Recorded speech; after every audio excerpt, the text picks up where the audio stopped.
तो देखते हैं, अपने पिछली क्लास में देख चुके थे, अनुच्छेद 32 तक देख चुके थे। तो अब अपन को पढ़ना है क्या, राज्य के नीति निर्देशक होता, तो भाग 4 से अपन को पढ़ना है। तो आइए देख लेते हैं। तो भाग 4 में कौन सा क्या दिया हुआ है, तो भाग 4 में दिया हुआ है राज्य के नीति निर्देशक तत्व। भाग 4 में क्या दिया हुआ है, तो राज्य के नीति निर्देशक तत्व। नीति निर्देशक तत्व में अनुच्छेद कहाँ से कहाँ तक है, तो इसमें अनुच्छेद 36 से 51 तक है। ठीक है, तो अब देख लेते हैं अनुच्छेद 36 से 51 तक है इसमें। तो अनुच्छेद 39 क्या कहता है, अनुच्छेद 39 कहता है समान न्याय और निःशुल्क विधिक सहायता। निःशुल्क विधिक सहायता, इसमें अपन उनको पढ़ना है जो महत्वपूर्ण है, जो महत्वपूर्ण नहीं है उनको नहीं पढ़ना है। तो अनुच्छेद 39 कहता है समान न्याय और निःशुल्क विधिक सहायता। अनुच्छेद 40 क्या कहता है, तो अनुच्छेद 40 में है ग्राम पंचायतों का गठन। अनुच्छेद 44 में है समान नागरिक संहिता। और अनुच्छेद 45 में है 6 वर्ष से कम आयु के बच्चों के लिए प्रारंभिक बचपन की देखभाल और शिक्षा का प्रावधान। ठीक है, अनुच्छेद 48 के काम में दिया हुआ है पर्यावरण का संरक्षण। अगला देख लेते हैं, अनुच्छेद 50 में दिया हुआ है कार्यपालिका से न्यायपालिका का पृथक्करण। अनुच्छेद 51 से दिया हुआ है अंतर्राष्ट्रीय शांति और सुरक्षा अभिवृद्धि। ठीक है, अब देख लेते हैं मौलिक कर्तव्य। तो मौलिक कर्तव्य कहाँ है, तो मौलिक कर्तव्य जुड़े हुए हैं, मौलिक कर्तव्य है अनुच्छेद 51A में। अनुच्छेद 51A में मौलिक कर्तव्यों को शामिल किया गया है। सरदार स्वर्ण सिंह समिति की अनुशंसा के आधार पर 42वें संविधान संशोधन के संशोधन में 42वें संविधान संशोधन से कब 1976 में मूल कर्तव्यों को सम्मिलित किया गया है। भारतीय संविधान में मूल कर्तव्यों को पूर्व सोवियत संघ संविधान से प्रभावित होकर सम्मिलित किया गया। मतलब इसमें मौलिक कर्तव्य कहाँ से लिए गए हैं, तो मौलिक कर्तव्य रूस से लिए गए हैं। यूएसएसआर का पुराना नाम यूएसएसआर रूस का पुराना नाम है। ठीक है, तो अब वर्तमान में मूल कर्तव्यों की संख्या कितनी है, तो वर्तमान में मूल कर्तव्यों की संख्या 11 है। आगे देख लेते हैं, 86वें संविधान संशोधन अधिनियम 2002 के तहत 11वां मूल कर्तव्य जोड़ा गया। मतलब ये 11वां मूल कर्तव्य कब जोड़ा गया था, पहले इसमें संविधान में अपने पास कितने थे, तो संविधान में अपने पास 10 मूल कर्तव्य थे।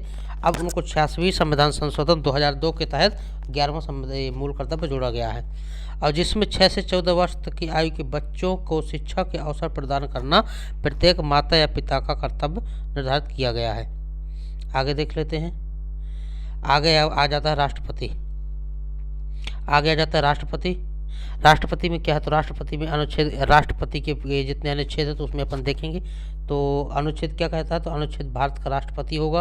अनुच्छेद 53 में राष्ट्रपति की शक्तियाँ दी हुई हैं। अनुच्छेद 54 में राष्ट्रपति का निर्वाचन मंडल है, और अनुच्छेद 56 में राष्ट्रपति की पदाविधि है।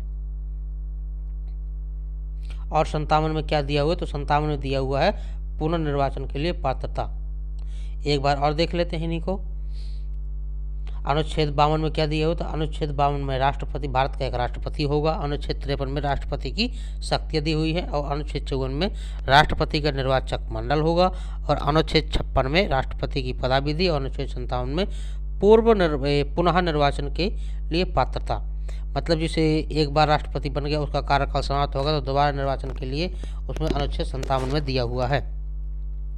आगे देख लेते हैं, अनुच्छेद 58। अनुच्छेद 58 में राष्ट्रपति निर्वाचित होने के लिए अर्हता है। मतलब राष्ट्रपति निर्वाचन होने के लिए कौन कौन सी आवश्यकताएं जरूरी हैं, ये अनुच्छेद किस में दिया हो, तो अनुच्छेद 58 में है। अनुच्छेद 59 में राष्ट्रपति के पद की शर्तें दी हुई है, राष्ट्रपति पद की शर्तें हैं। अनुच्छेद 60 में राष्ट्रपति द्वारा शपथ या प्रतिज्ञान, मतलब राष्ट्रपति की शपथ किस में है, तो राष्ट्रपति की शपथ अनुच्छेद 60 में है। और राष्ट्रपति पर महाभियोग चलाने की प्रक्रिया किस में दी हुई, तो राष्ट्रपति का महाभियोग चलाने की प्रक्रिया अनुच्छेद 61 में दी हुई है। और अनुच्छेद 72 में क्या है, तो क्षमादान की शक्ति है। राष्ट्रपति किसी को क्षमा दे सकता है, मृत्युदंड यदि उसको फांसी की सजा भी हुई है तो राष्ट्रपति अनुच्छेद 72 के तहत उसको क्षमादान की शक्ति दे सकता है। आइए आगे देख लेते हैं, अनुच्छेद 85 क्या कहता है, तो अनुच्छेद 85 कहता है लोकसभा का सत्र, सत्रावसान व विघटन। मतलब लोकसभा का सत्र विघटन कर सकता है, और उस सभा बुला भी सकता है। किसमें, अनुच्छेद 58 में। अनुच्छेद 123 क्या है, तो अनुच्छेद 123 अध्यादेश जारी करता है। हाँ, राष्ट्रपति का अध्यादेश जारी होता है 123 123 में, और राज्यपाल का होता है 213 में। अपन आगे पढ़ने वाले हैं। अनुच्छेद 143 क्या कहता है? तो अनुच्छेद 143 कहता है सुप्रीम कोर्ट से राष्ट्रपति सुप्रीम कोर्ट के द्वारा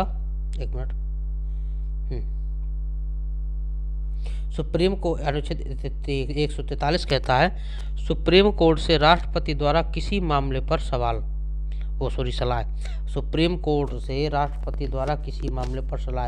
अनुच्छेद 143 कहता है कि आप सुप्रीम कोर्ट से किसी भी मामले में सलाह ले सकते हैं। अब आइए देख लेते हैं उपराष्ट्रपति का है अनुच्छेद 63। अनुच्छेद 63 में एक उपराष्ट्रपति होगा। अनुच्छेद वहाँ पे राष्ट्रपति कितना था? तो राष्ट्रपति का 52 था। तो 52 अनुच्छेद 52 में राष्ट्रपति भारत का एक राष्ट्रपति होगा। 53 में उसकी शक्तियाँ थी। तो इस तरह के अनुच्छेद 63 में उपराष्ट्रपति का पद यानी भारत का एक उपराष्ट्रपति होगा। अनुच्छेद 64 में है उपराष्ट्रपति राज्यसभा का पदेन सभापति होता है। मतलब जो उपराष्ट्रपति होता है तो राज्यसभा का पदेन सभापति होगा। अनुच्छेद 66 कहता है उपराष्ट्रपति का निर्वाचन किस में होगा? तो अनुच्छेद 66 में होगा। अनुच्छेद 67 में दिया हुआ उपराष्ट्रपति का कार्यकाल। अनुच्छेद 67 में दिया हुआ है उपराष्ट्रपति का कार्यकाल।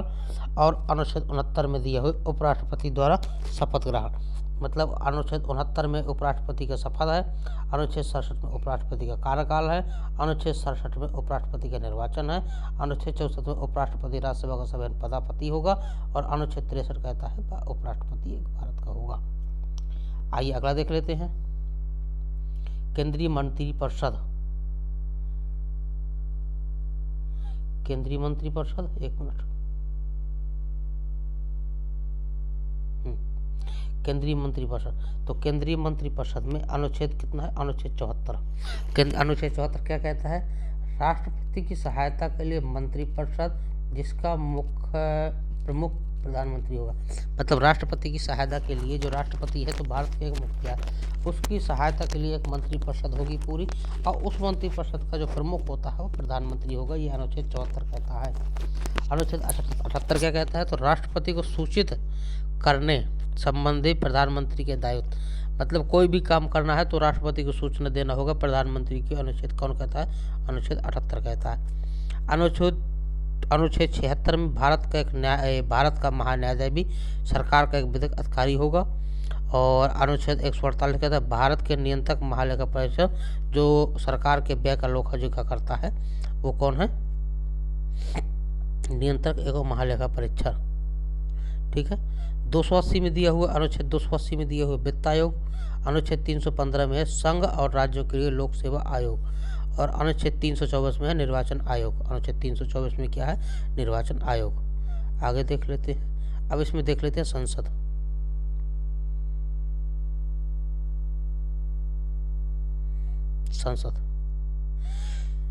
संसद की एक तो ट्रैक है सरला। ठीक है। 79, 81, 80 और 81। मतलब सा से संसद, रा से राज्यसभा, ला से लोकसभा। अनुच्छेद 78, 79, अनुच्छेद 80, अनुच्छेद 81। अनुच्छेद 89 कहता है राज्यसभा के सभापति और उपसभापति होंगे। अनुच्छेद 93 में दिया हुआ लोकसभा का अध्यक्ष तथा उपाध्यक्ष। अनुच्छेद 100 में दिया हुआ है विधेयक पर मत बराबरी की स्थिति में निर्णायक मत देने का अधिकार। अनुच्छेद 105 कहता है संसद की विशेष शक्ति होगी। अनुच्छेद 108 संयुक्त अधिवेशन। आइए आगे देख लेते हैं। अनुच्छेद 108 में संयुक्त अधिवेशन। और अनुच्छेद 110 में है धन विधेयक। लोकसभा अध्यक्ष द्वारा विधेयक का निर्णय। धन विधेयक 110 में दिए हुए। 112 में दिया हुआ वार्षिक वित्तीय विवरण। और 117 में दिया हुआ है वित्त विधेयक। आगे देख लेते हैं। अनुच्छेद 124 सुप्रीम कोर्ट की स्थापना और गठन। अनुच्छेद 124 में सुप्रीम कोर्ट की स्थापना और गठन हुआ था। अनुच्छेद 129 में क्या हुआ था? सर्वोच्च न्याय अभिलेख न्यायालय होगा, जो सर्वोच्च न्यायालय अभिलेख न्यायालय होगा। अनुच्छेद 131 में मूल अधिकार क्षेत्र। और अनुच्छेद 137 क्या है? सर्वोच्च न्यायालय द्वारा दिए गए निर्णयों या आदेशों की समीक्षा।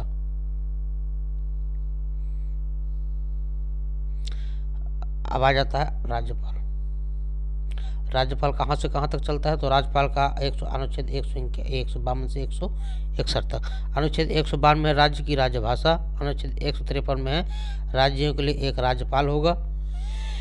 अनुच्छेद 154 में राज्यपाल की कार्यकारी शक्ति होगी। अनुच्छेद 155 में राज्यपाल की नियुक्ति होगी। अनुच्छेद 160 में आकस्मिक परिस्थितियों में राज्यपाल के कार्य, और अनुच्छेद 161 में क्षमादान की शक्ति। राष्ट्रपति की क्षमादान की शक्ति किसमें थी बताइए जरा, अनुच्छेद 72 में थी ना। और राज्यपाल की कितनी है, तो राज्यपाल के क्षमादान की शक्ति 161 में है। फिर आ जाती है राज्य मंत्रिपरिषद। अनुच्छेद 163 में राज्यपाल की सहायता के लिए मंत्रिपरिषद, जिसका प्रमुख मुख्यमंत्री होगा। मतलब यहाँ पर राज्य मंत्रिपरिषद है जो राज्यपाल का है, राज्यपाल की सहायता के लिए एक मंत्रिपरिषद होगी, और जिसका प्रमुख यहाँ पे कौन होता है, तो जिसका प्रमुख मुख्यमंत्री होता है। अनुच्छेद 164 कहता है मुख्यमंत्री की नियुक्ति, मतलब अनुच्छेद 164 में मुख्यमंत्री की नियुक्ति है। और अनुच्छेद 165 में महाधिवक्ता यानी राज्य सरकार का वकील। ठीक है, अब आ जाते हैं राज्य विधानमंडल। अनुच्छेद 168 में है राज्यों के विधानमंडलों का गठन।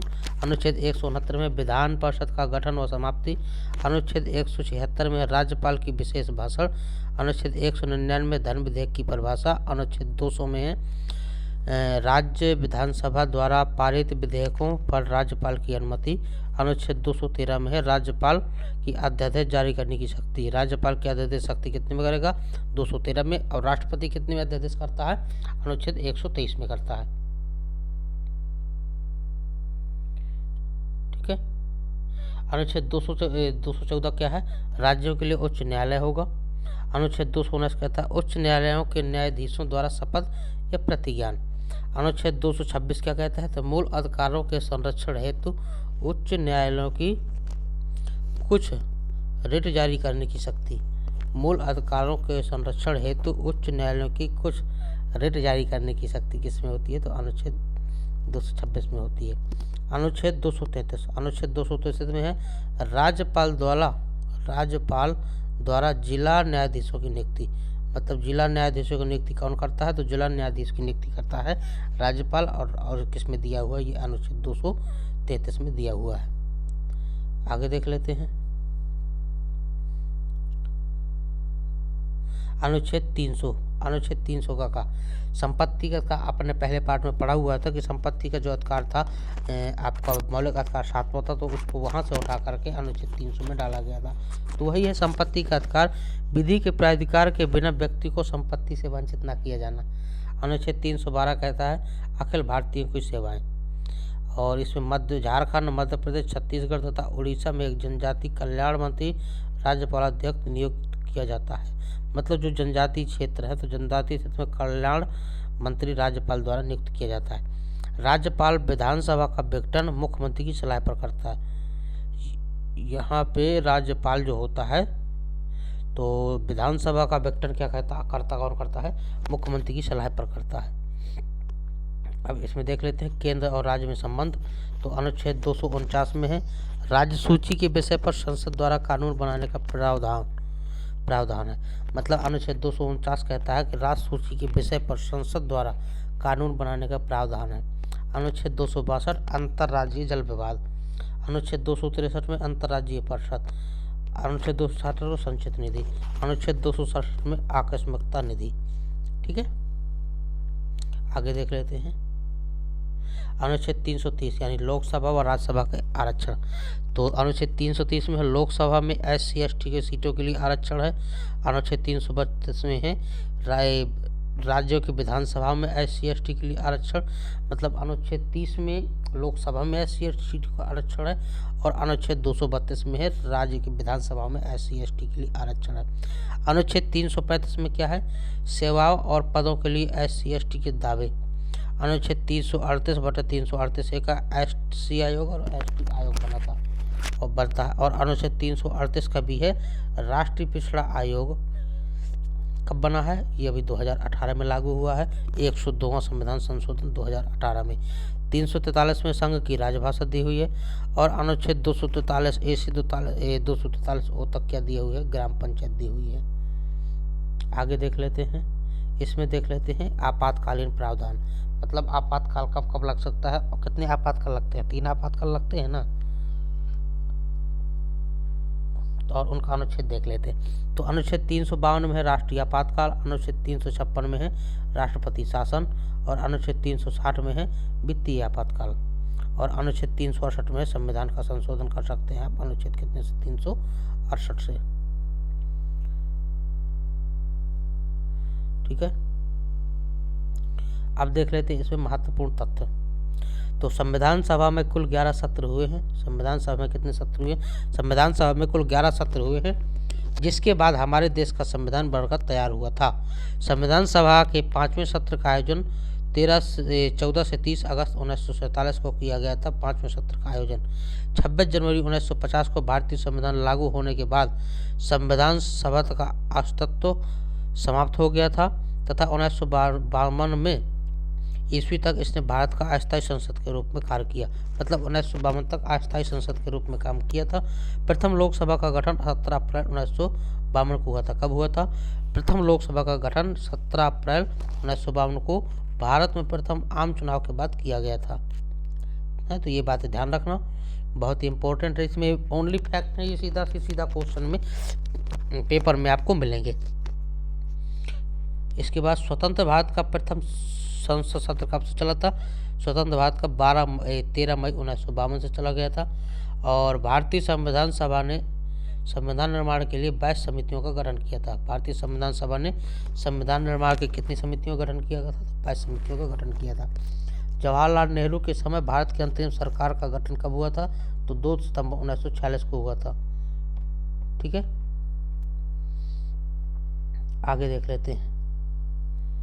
इसमें अंतरिम सरकार के मंत्रिमंडल के प्रमुख सदस्य, तो राष्ट्रमंडल संबंध तथा विदेशी मामले जवाहरलाल नेहरू, गृह मामले सूचना प्रसारण विभाग सरदार पटेल।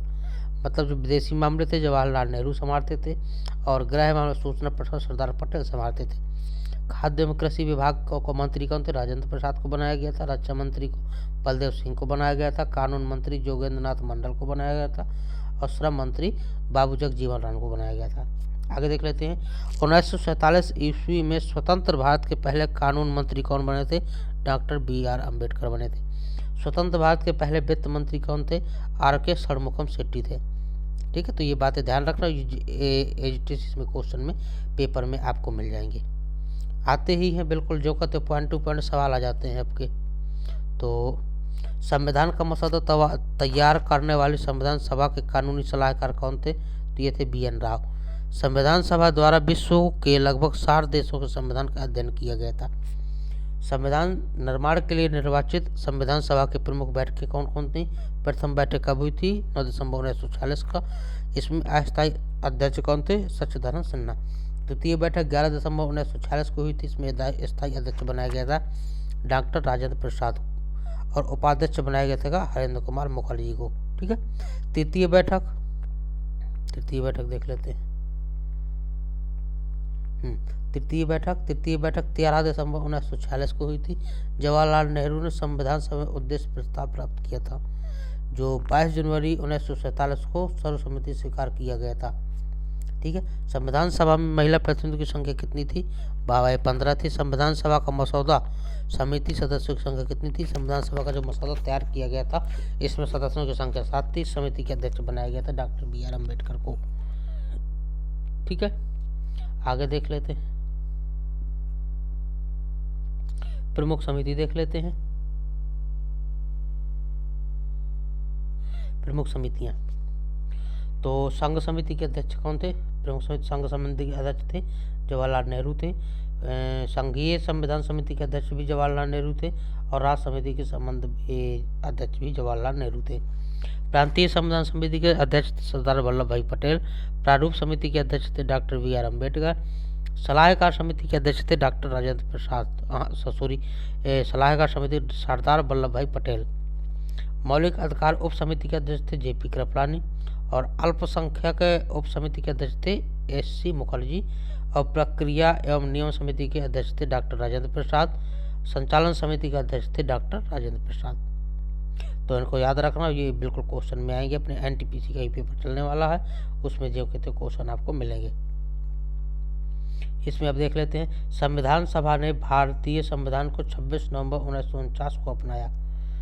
ठीक है, भारत के संविधान निर्माण में 2 वर्ष 11 मई 18 दिन लगे थे। भारत के संविधान के निर्माण में कितने दिन लगे थे? तो 2 वर्ष 11 मई 18 दिन का समय लगा था। मूल संविधान में एक प्रस्तावना, 395 अनुच्छेद, 8 अनुसूचियाँ। वर्तमान में भारतीय संविधान अनुच्छेद की संख्या 470 हो गई है, पहले 395 थी, और 12 अनुसूची हो गई हैं, एवं भाग 25 थे। पहले भाग कितने थे? 22 भाग थे। ठीक है, इन बातों को याद रखना।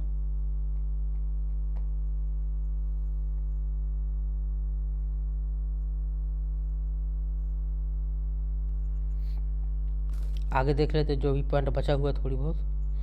भारतीय संविधान सभा के हाउस कमेटी के अध्यक्ष कौन थे? बी पट्टाभी सीतारमण थे। कौन हाउस कमेटी के अध्यक्ष? स्वतंत्रता, समानता एवं भाईचारे के नारे के प्रति भारतीय संविधान की प्रस्तावना सुनाई देती है, जिसे फ्रांसीसी क्रांति से लिया गया है। भारत के संविधान में चीन के संविधान की कोई विशेषता नहीं ली गई है।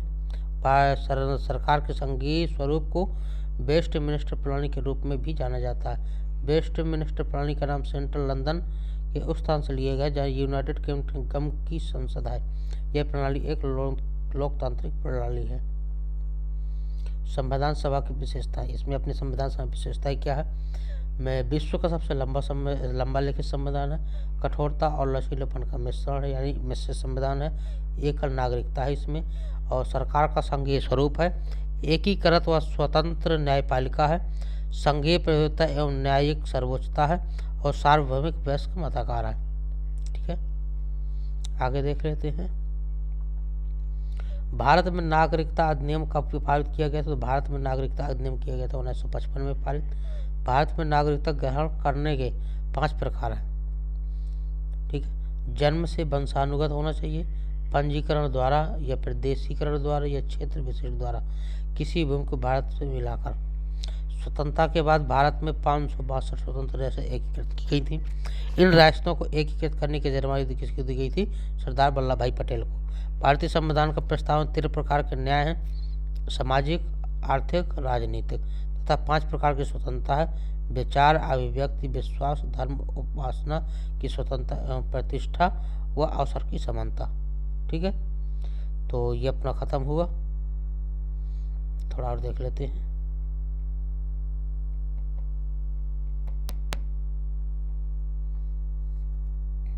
प्रस्तावना को संविधान का राजनीतिक कुंडली के रूप में M.K. मुंशी ने वर्णित किया।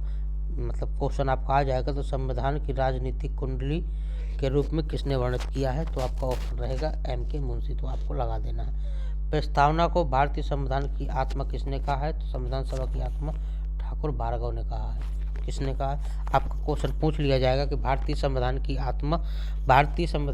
आत्मा प्रस्तावना को किसने कहा? प्रस्तावना को भारतीय संविधान की आत्मा किसने कहा है? तो ठाकुर भार्गव ने कहा है। इसमें आपका ऑप्शन जवाहरलाल नेहरू भी हो सकता है, तो आप जवाहरलाल नेहरू ही मारोगे, लेकिन इसको ध्यान रखना ठाकुर भार्गव ने कहा था।